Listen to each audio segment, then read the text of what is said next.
V sredo 24. marca ob 18. uri je v dvorani Konjičanka v Slovenskih Konjicah potekala predstavitev konzervatorskega načrta za prenovo širšega območja Žičke kartuzije. Vabilu občine Slovenske Konjice so se odzvali občinski svetniki, predsedniki krajevnih skupnosti, predstavniki javnih zavodov in zainteresirani občani in občanke. Pri izdelavi konzervatorskega načrta sodelujejo naslednje inštitucije: Zavod za varstvo kulturne dediščine iz območne enote Celje, IVS in občina Slovenske Konjice. Predstavljene možnosti s predlogi programov v drugem delu načrta ne le nadgrajujejo kulturo bivanja v miru in tišini, temveč ohranjajo neokrnjeno naravo prvotne zasnove. Strategija prenove ponuja dolgoročni razvoj v območju Žičke kartuzije, vključujoč domačine iz ožje in širše okolice, ki se jim na ta način odpira večja možnost trženja njihove ponudbe in nova delovna mesta.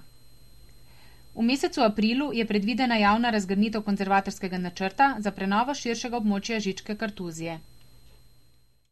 V sodelovanju s Fakulteto za arhitekturo oziroma profesor dr. Petrom Fistrom in pa z inštitutom Villa Sancti je občina Slovenske Konjice pristopila k izdelavi konzervatorskega načrta za zaščito in pa za prenovo celotnega ozemlja nekdanje Žičke kartuzije.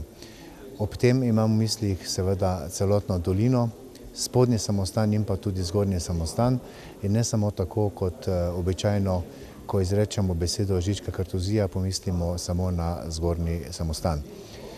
Za nas je to pomembna podlaga, pomembna strokovna podlaga za nadaljevanje dela na celoviti prenovi, predvsem pa za vključitev v občinski prostorski načrt in je neke vrste okvir, na podlagi katerega bomo lahko nadaljevali z delom, predvsem pa z namenom, da zaščitimo ta edinstveni neokrnjen prostor, ki v celotni Evropi nima primere.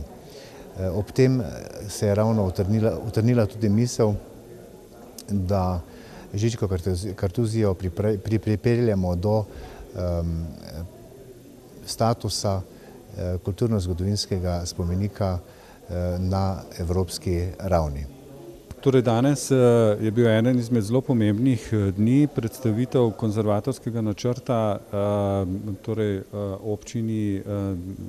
občanom Slovenske Konjice.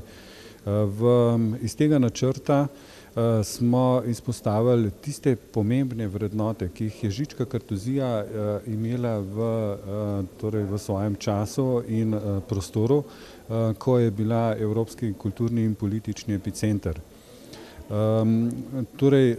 Kakšne so možnosti, kakšne so priložnosti, smo nekako poskušali po zgledu že prenovljenih samostanov prinesti v ta prostor, namreč po Nemčiji in Avstriji, domačini izredno sodelujejo za svojo ponudbo in če gledamo možnosti, ki jih ima Žička kartuzija, je to enkraten prostor, neokrnjena narava, ki ima bistveno večje možnosti, kot jih imajo nekatere kartuzije ali pa samostani prenavljani. Tako da to je en velik potencial in ena velika priložnost, da se ponudba domačinov, ne samo posameznih, torej same občine, združi v eno celoto in s tem res damo temu prostoru in ponudbi povsem drugo vrednost.